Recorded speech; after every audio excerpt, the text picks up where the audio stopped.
Berkati baik hamba-Mu yang menyampaikan, semua kami yang mendengar. Tuhan tolong, agar kami bukan hanya jadi pendengar firman yang setia, tapi mampukan dengan kuasa, dengan pertolongan dari Roh-Mu yang kudus, kami dimampukan menjadi pelaku-pelaku firman-Mu di dalam hidup kami, di dalam keseharian kami. Bersabdalah ya Tuhan, kami sedia mendengarnya. Di dalam satu nama yang kudus, nama yang berkuasa, nama Tuhan kami Yesus Kristus, Sang Firman yang hidup, kami menyerahkan pemberitaan firman-Mu. Amin. Silakan duduk. Shalom. Shalom. Selamat pagi, selamat hari Minggu Bapak Ibu Saudara yang dikasihi Tuhan. Bersyukur kesempatan ibadah biarlah bukan hanya menjadi rutinitas mingguan kita, tapi kita mengalami perjumpaan dengan Tuhan secara pribadi di dalam ibadah kita. Tema kita hari ini adalah genuine or fake. Ya, jadi ini bicara asli atau palsu. Nah, apa yang akan kita bicarakan ini terkait dengan hidup kita sebagai murid Kristus. Saudara, barang yang biasanya asli ada aja KW-nya begitu ya. Dan saya nggak tahu nih, saudara lebih suka yang KW apa yang asli ya. Tentunya kita maunya yang asli, yang sejati. Kita melanjutkan pembacaan dalam Kisah Para Rasul. Kita akan melihat sama-sama Kisah Rasul pasal yang pertama. Setelah kenaikan Yesus, kita melihat ayat 15 sampai ayat yang ke-26. Mari kita membaca bergantian, saudara. Mari kita membaca dari ayat yang ke-15 sampai ayat yang ke-26 bergantian. Saya akan membaca ayat yang ke-15. Bapak Ibu Saudara membaca ayat yang ke-16. Kita bergantian sampai ayatnya yang ke-26. Pada hari-hari itu, berdirilah Petrus di tengah-tengah saudara-saudara yang sedang berkumpul itu, kira-kira 120 orang banyaknya, lalu berkata,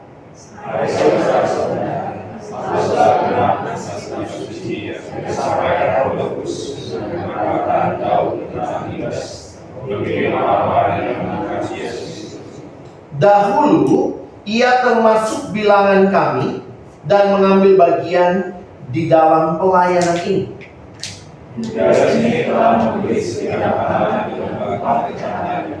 Lalu ia jatuh terkutuk dan perutnya terbelah sehingga semua isi perutnya tertumpah keluar. Hal itu diketahui oleh semua penduduk Yerusalem, sehingga tanah itu mereka sebut dalam bahasa mereka sendiri Hakal Damah, artinya tanah darah. Sebab ada ditulis dalam kitab Mazmur, biarlah ada makna yang tidak suci, dan biarlah tidak ada penghuni di dalamnya, dan biarlah berkata yang berkata. Jadi harus ditambahkan kepada kami seorang dari mereka yang senantiasa datang berkumpul dengan kami selama Tuhan Yesus bersama-sama dengan kami.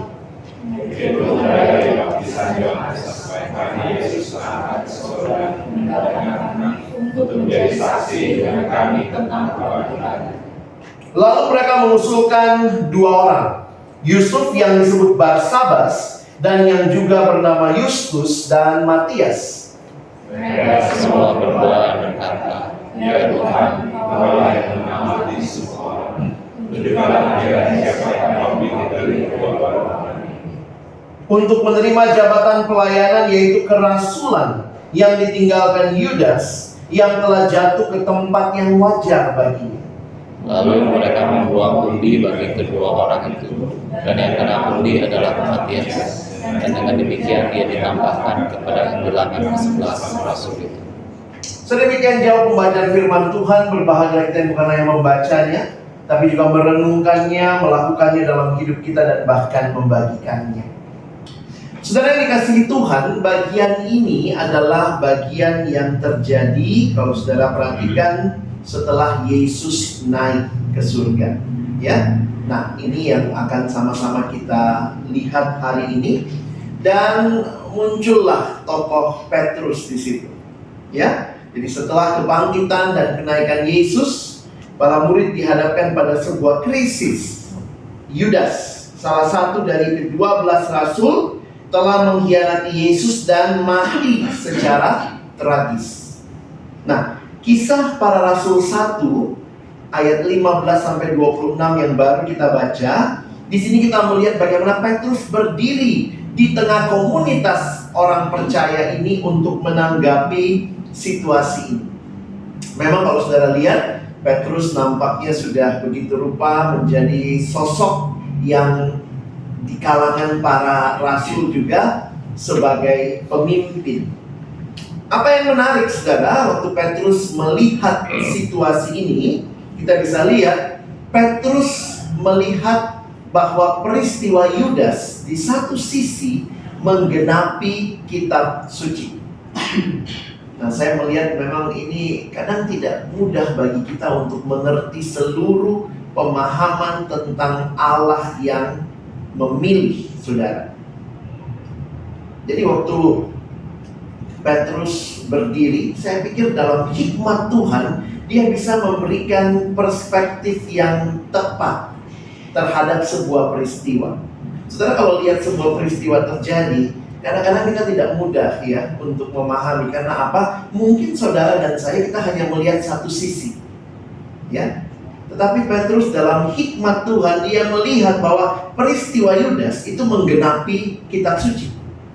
Tapi bukan berarti jangan kemudian kita berpikir, oh kalau gitu kita terima kasih sama Yudas ya. Aduh syukur loh ada Yudas, kalau nggak ada Yudas Yesus nggak kesalib gitu.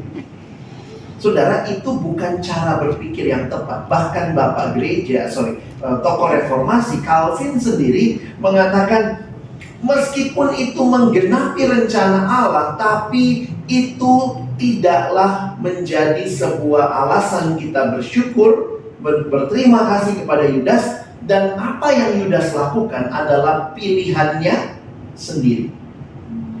Jadi kalau saudara memahami peristiwa, disinilah kita bisa melihat bagaimana kegagalan yang paling besar di dalam sejarah sanggup Allah kerjakan menjadi kebaikan.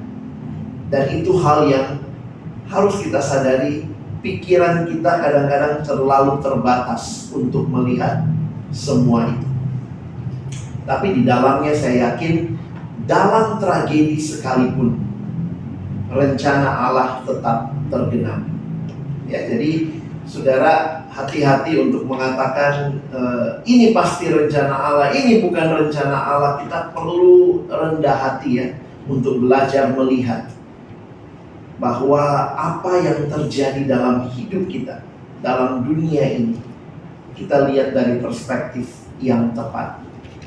Saya kasih contoh begini ya, ini kadang-kadang kita orang Kristen suka berpikirnya terbalik-balik saudara. Misalnya ya, saya melayani banyak anak remaja. Dan waktu pergi melayani mereka, terus kemudian anak remaja sekarang kan pinter-pinter ya. Dia bilang, Koko, saya ngecek tuh, saya lahirnya tanggal segini, bulan segini, tahun segini. Terus waktu gue lihat akte nikah papa mama, loh kok nikah baru 6 bulan, udah lahir ya kok? Gitu ya. Terus kemudian anak ini sebenarnya datang dalam sebuah perasaan ditolak.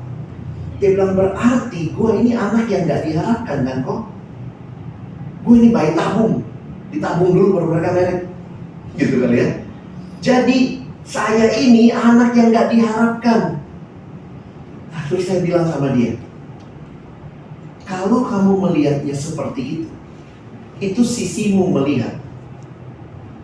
Mungkin ya kalau kita lihat begitu berarti kan sudah hamil 3 bulan baru merit begitu ya. Karena aktenya 6 bulan. Dia bilang, gue gak prematur kok lahirnya. Jadi berarti mereka kan gak ngarepin gue.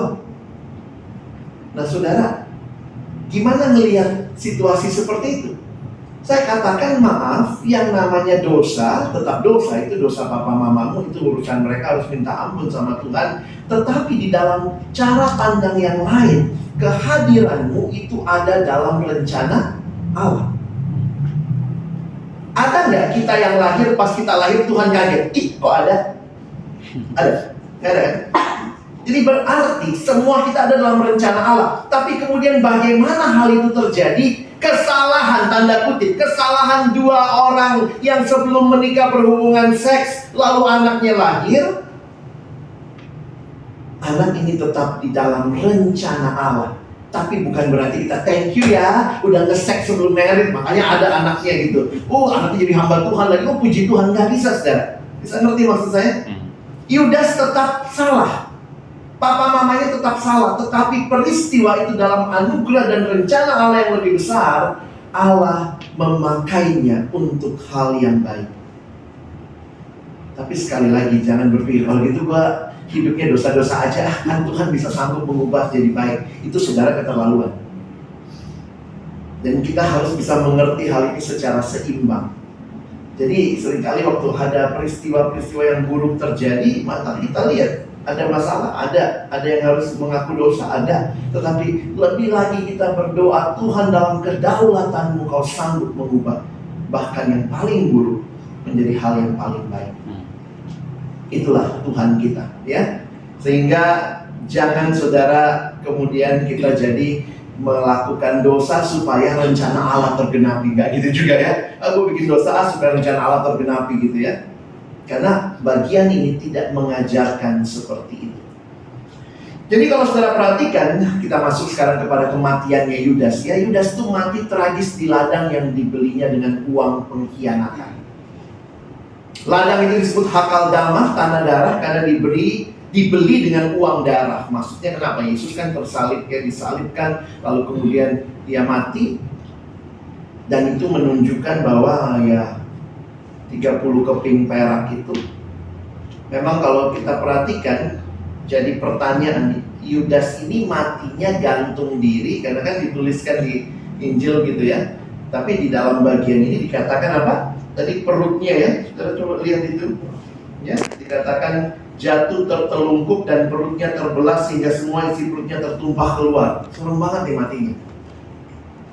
Jadi pertanyaannya orang, Yudas matinya gantung diri seperti kalimat Injil atau seperti yang Kisah Rasul bilang? Maka para penafsir melihat bahwa nampaknya memang gantung diri, tapi waktu gantung diri harusnya jatuh. Begitu ya. Jadi saya baca satu tafsiran mengatakan kemungkinan dia gantung diri, entah gimana, kurang kuat kali tempat dia menggantungnya, lalu dia jatuh, dan waktu dia jatuh kemudian terjadilah seperti yang dikatakan di dalam Kisah Rasul ini. Jadi kematian Yudas menjadi pengingat akan akibat dari sebuah pengkhianatan. Dan apa yang terjadi sesudah itu? Kita lihat Petrus mengatakan bahwa Yudas harus digantikan. Dari mana dasarnya? Ya. Nah, kalau kita perhatikan, ini dasar Alkitabiah untuk mengganti Yudas. Petrus mengutip 2 Mazmur. Nanti Bapak Ibu bisa perhatikan lagi waktu baca di rumah ya. Biarlah tempat kediamannya menjadi sunyi. Itu Mazmur 69 ayat 26. Dan Mazmur 109 ayat 8. Biarlah orang lain mengambil jabatannya. Ini Mazmur awalnya bicara apa? Nampaknya ini ditulis Daud waktu mengalami pengkhianatan oleh Doeg ini. Ya, ada satu peristiwa, nanti bisa baca di Alkitab. Dan Petrus di sini bagi saya menarik sekali, menunjukkan kebergantungan pada firman Tuhan, bukan pada kebijaksanaan manusia. Memang beberapa penafsir mengatakan Rasul ini tanda kutip, kenapa harus 12? Beberapa kaitkan sama 12 suku Israel begitu ya.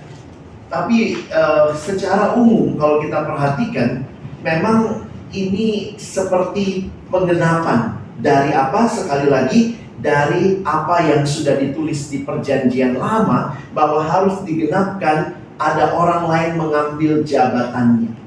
Jadi menarik sekali waktu mempelajari bagian ini ya. Saya kadang mikir gimana jelasinnya ke jemaat ya. Satu sisi ini ada penggenapannya, tapi satu sisi ada peristiwanya. Nah, itu kita mesti lihat dengan baik-baik ya. Dan jangan, sekali lagi jangan berkata nggak apa-apa dosa-dosa, yang penting rencana Allah tergenapi. Tidak demikian ya. Sehingga kita harus mengambil tindakan yang tepat. Kita harus mengatakan hal yang benar dalam kaitan memahami rencana Allah. Jadi Yudas digantikan. Ini bukan sekadar inisiatifnya Petrus, tetapi Petrus merefer kepada penggenapan apa yang sudah ditulis sejak perjanjian lama. Nah, Yudas itu contoh apa buat kita? Dia yang asli atau yang palsu, saudara? Nah, itu jadi pertanyaan buat kita ya. Yudas adalah contoh tragis dari murid yang palsu. Lalu yang muncul pertanyaan, Pak, kalau Yudas murid yang palsu, bagaimana murid sejati? Apa cirinya murid yang benar?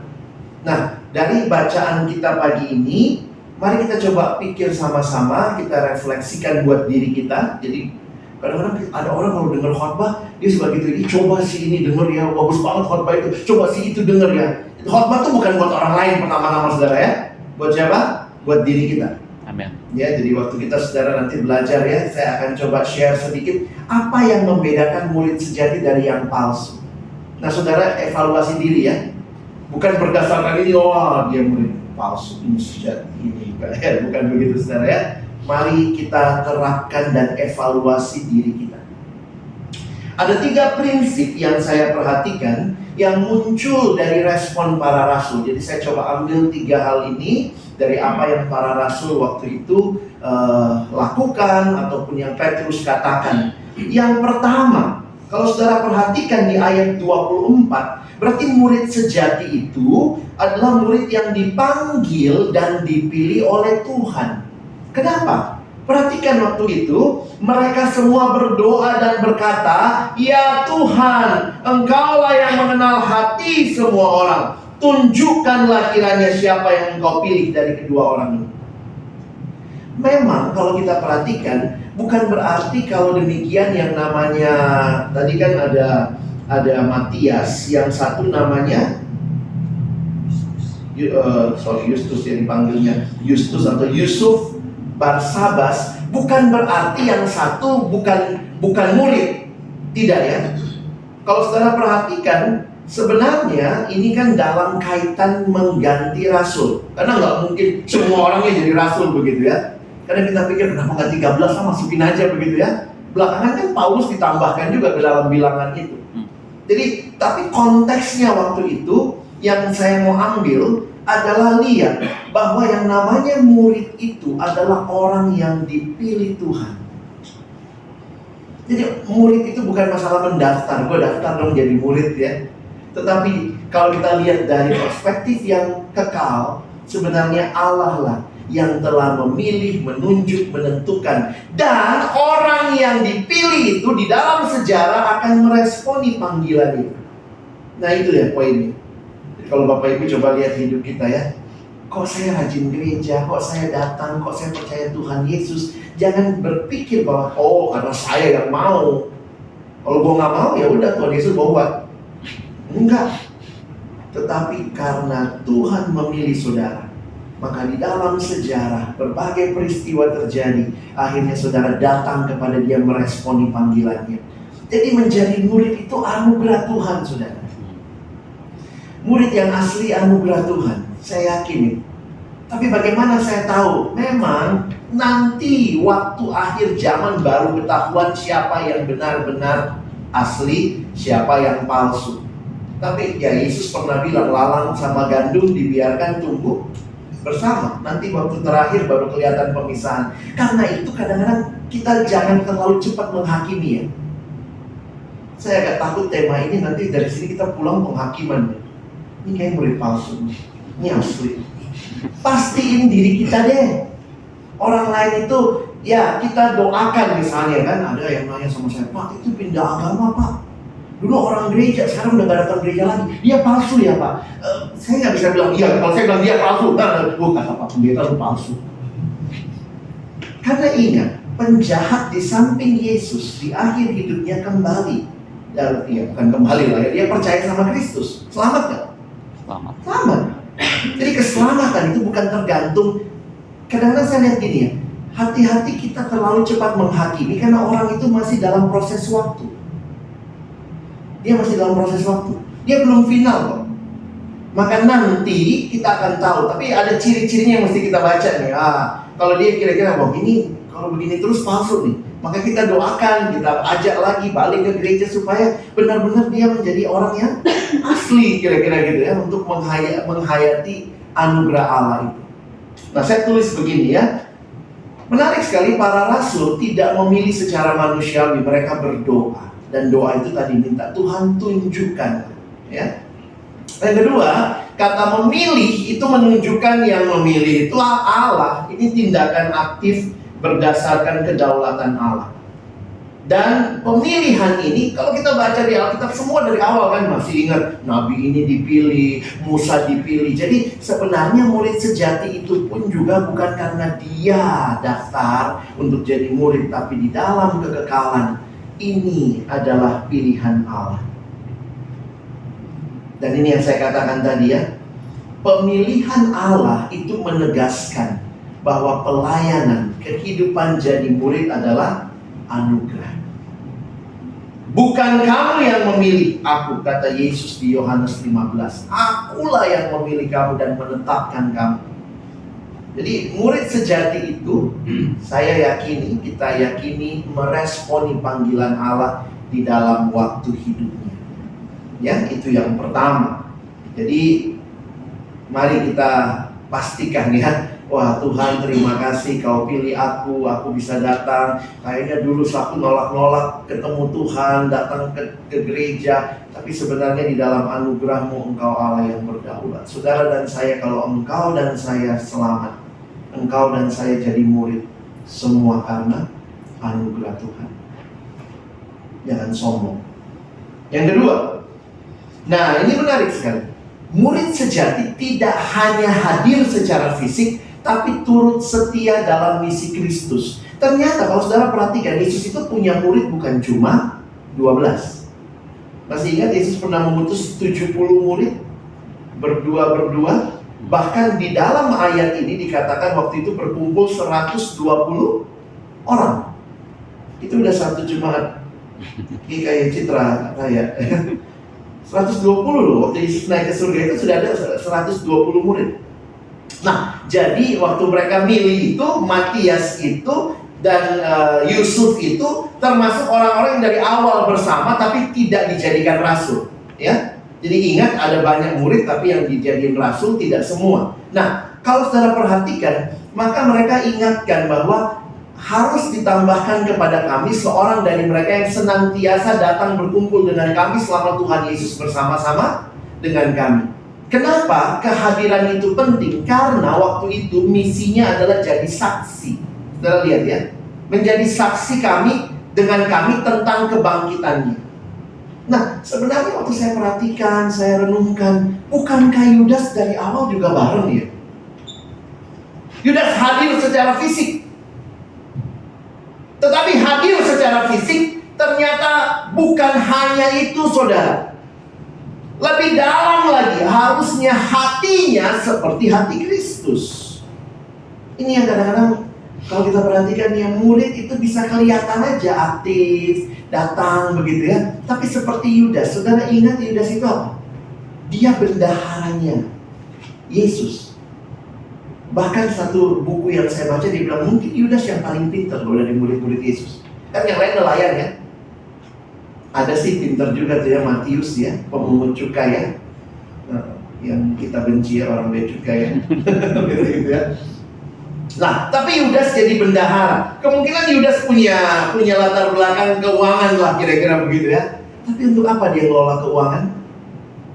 Injil mencatat dia sering mengambil uang dari apa yang dia pegang, tanggung jawab dia. Jadi saudara, saya mikir gini, dekat dengan Yesus secara fisik tidak menjamin pasti hatinya seperti hati Kristus. Karena itu murid yang sejati bukan cuma hadir dekat secara fisik, tetapi dia mengerti untuk apa dia jadi murid, yaitu menjadi saksi tentang kebangkitan Kristus. Jadi ini yang saya tulis ya, tidak hanya hadir secara fisik, tapi turut setia dalam misi Kristus. Maka saudara perhatikan ya, kehadiran dan kesetiaan.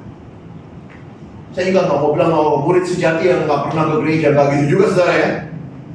Tapi yang rajin ke gereja pun pastiin ya, murid sejati ya. Jangan cuma rajin gereja gitu ya, rajin ini, tapi ternyata kita tidak punya hati mengerti seperti yang Tuhan rindukan. Kehadiran penting, kesetiaan penting. Bukan hanya melihat mujizat. Sekarang banyak orang begitu ya. Iya, gereja sana loh, itu sembuh loh. Dipindah lagi gereja sana loh, sembuh loh. Jadi kadang-kadang saya mikir, ini orang cari apa sebenarnya? Cari Tuhan atau cari mujizat? Saya bukan anti mujizat, saudara. Saya percaya mujizat masih terjadi. Tapi mujizat bukan segala-galanya. Misi Kristus hadir dengan setia. Pentingnya kontinuitas, pentingnya komitmen. Saudara, saya harap ini juga istilah-istilah yang menandakan murid yang sejati. Ya, kesetiaan adalah karakter ilahi. Allah mencari yang setia. Dan setia dalam apa? Setia dalam misinya Kristus. Murid sejati bukan sekedar penonton dalam sejarah keselamatan, tapi peserta aktif. Hadirlah di gereja juga dalam keseharian bersama-sama. Misi Kristus bukan hanya para pemimpin, untuk para pemimpin, tapi untuk semua pengikut sejati. Banyak orang ke gereja seperti perampok secara nggak sadar, saudara. Karena saya ketemu ada anak yang bilang ini, dia bilang, iya, ketemu saya gitu, dia bilang, malas gue ke gereja kok. Gue ke gereja nggak dapat apa-apa. Hah, ini merampok ya? Kita ke gereja ngapain? Mau dapat sesuatu. Kalau ada KPK sorgawi, tangkap kita semuanya. Menjilat Tuhan. Gue datang supaya usaha gue diberkati, gue datang supaya ini. Jadi kadang-kadang bukannya apa, saudara ya, kita tuh ngelihatnya ini, saya udah ngasih Tuhan, lu ngasih gue dong. Loh, kalau seperti itu, sebenarnya kita memang cinta Tuhan kan? Meskipun badai silih berganti, meskipun tidak ada cuan, Tuhan, saya tetap cinta Engkau. Kasarnya begitu ya. Jadi akhirnya saya ngelihat gereja itu tempat di mana kita datang bersama-sama berkontribusi. Murid sejati itu nggak cuma mikirin dirinya, tapi memikirkan rencana Allah, kehendak Allah. Itu murid yang sejati. Makanya kalau orang ke gereja dengan prinsip kayak gitu, gue malas ke gereja nggak dapat apa-apa. Saya nanya sama dia, emang lu ngasih apa? Banyak kita cuma mikir saya dapat apa. Kalau pendeta kasih berkat banyak, ya begitu kasih berkat langsung semua begini kan. Tapi saya mau tanya, buat apa berkat itu? Saudara mau ngapain dengan berkat itu? Apakah saudara siap memberkati orang lain? Karena misi Kristus bukan cuma orang Kristen dapat berkat, tapi jadi penyalur berkat Tuhan. Sehingga saya katakan, Tuhan tolong supaya kami menerima berkat, kami diberkati, kami pun siap jadi berkat. Jadi murid sejati bukan cuma peduli sama dirinya, misinya. Misinya Yudas apa? Ambil duit.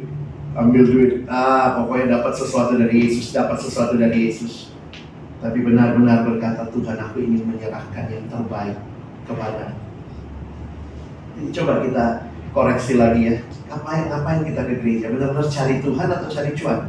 Tuhan itu cuma kayak kita main biliar ya. Mau nembak bola itu, tapi biar nembak bola itu nembak ke sini dulu, buat dapat itu. Jadi tujuan utama kita bukannya Tuhan, tapi cuan. Harusnya ketika Tuhan, kalau Tuhan berkati kita, puji Tuhan. Tapi juga banyak orang karena dia mau cari Tuhan sungguh-sungguh, dia usaha dengan jujur, kadang-kadang sulit. Tidak sebanyak orang yang curang. Uangnya gak banyak, tapi jujur. Dengan uang banyak, tapi gak jujur. Yang mana yang saudara cari? Kalau saudara kerja di pemerintahan, cari Tuhan. Kalau cari Tuhan miskin loh. Karena gak boleh korupsi, gak boleh ambil uang jalan. Saudara sungguh-sungguh mau cari Tuhan. Cari Tuhan gak selamanya Tuhan kasih berkat. Dalam arti yang kita mengerti ya. Tapi yang Tuhan kasih adalah kekuatan untuk bisa berjalan melewati hari-hari itu. Ada yang cari Tuhan sungguh-sungguh kok kena kanker juga. Apakah cari Tuhan supaya sehat? Loh, saya pikir kalau kita cari Tuhan, maka kita akan berkata, Tuhan, apapun yang kau berikan aku terima. Kalau Tuhan bilang ya, kalau diizinkan sakit, murid sejati itu carinya Tuhan, bukan cari semua yang. Jadi bedakan antara cari Tuhan sama cari berkat Tuhan. Kalau saudara cari Tuhan sungguh-sungguh, saudara akan katakan, apapun yang kau berikan, aku belajar menerimanya, walaupun gak mudah. Terakhir, murid sejati tidak menjual panggilan demi keuntungan pribadi. Nah, Yudas lakukan itu ya. Upah kejahatannya, wah ditulis dengan jelas. Upah kejahatannya, motivasinya finansial, pengkhianatan. Yesus dijual 30 keping perak. Saudara, saya sempat mikir, itu uang banyak apa tidak? Saudara pernah mikir nggak? 30 keping itu banyak apa enggak sih? Karena kita dengarnya peraknya belakangnya, ya, pasti banyak ya. Iya sih banyak, tapi jujur aja, Yudas itu melihat nilai Yesus masa segitu doang sih ya, gurunya loh. Tapi buat dia, apalah yang penting cuannya dapat. Karena ada satu tafsiran bilang sebenarnya jumlah 30 keping perak itu terlalu murah lah untuk seseorang yang sangat-sangat yang kalau dia menghargai Yesus, masa sih segitu kasarnya begitu ya. Tapi itu ya buat dia yang penting duit. Luka kematian Yudas yang kita perhatikan itu ya, itu 30 keping perak. Nanti kapan-kapan saudara pelajari. Jadi ini sekali lagi saya tekankan ya, pelayanan bukan sarana cari untung. Ya, bagaimana kita justru belajar panggilan Allah adalah panggilan yang kudus. Beberapa kali terjadi di Alkitab, Yesus marah. Dan satu yang ditulis ceritanya dia marah, di bait Allah loh dia marah.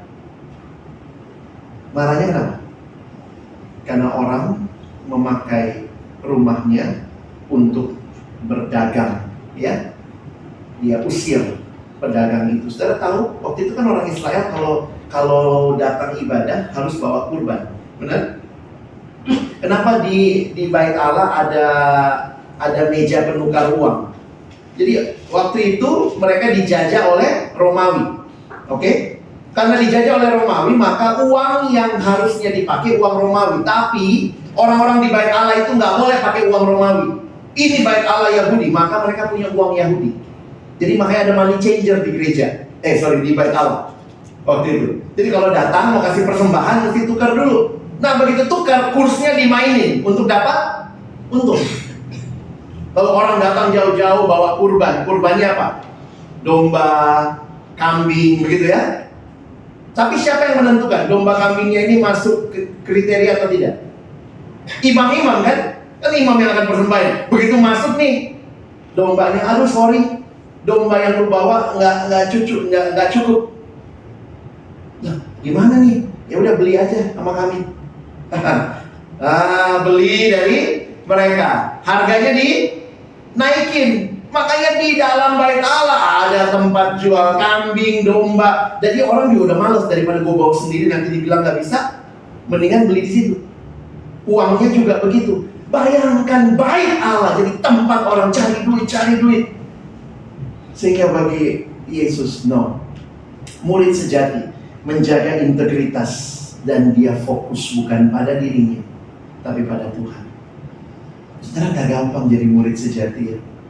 Tapi karena itu Tuhan kasih Roh Kudus-Nya supaya hidup saudara dan saya yang sudah dia pilih, yang sudah dia panggil, akan terus dikuduskan. Kita nanti minggu depan Pentakosta ya, Roh Kudus turun menolong kita boleh jadi murid hingga akhir.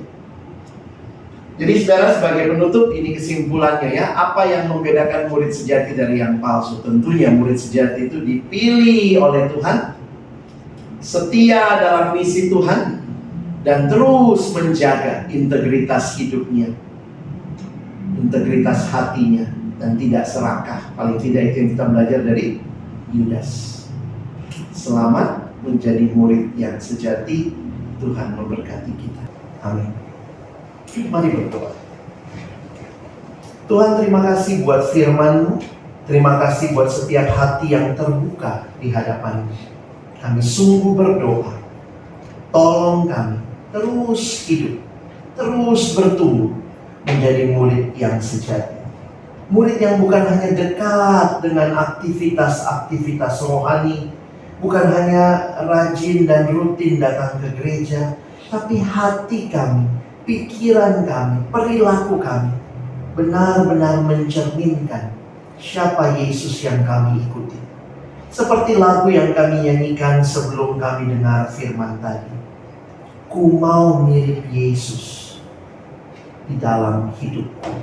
Tolong kami makin hari makin serupa dengan Kristus. Dalam nama Yesus kami sudah berdoa dan bersyukur. Amin.